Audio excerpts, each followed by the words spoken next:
একটা সুন্দর গ্রামে একটা বুদ্ধিমান ছেলে থাকতো, তার নাম রবি। সে অনেক বুদ্ধিমান ছিল এবং কাজ করতেও ভালোবাসতো। রবি একদিন সকালে মাঠের দিকে গেল। গিয়ে সে দেখলো মাটি খুব শক্ত এবং জলও নেই।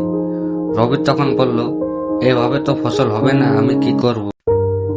তাই রবি একটু ভাবলো, তারপর ঠিক করলো হাল ছাড়া চলবে না। রবি বলল, চেষ্টা করলে উপায় বের হবে। রবি গ্রামে গিয়ে বড়দের সঙ্গে কথা বলল। তখন বড়দা বলল, বুদ্ধি আর পরিশ্রম থাকলে সব সমস্যার সমাধান হয়। তাই বড়দের কথা শুনে রবি তারপরের দিন সকালে একটি বড় কোদাল নিয়ে মাঠে দিয়ে গেল।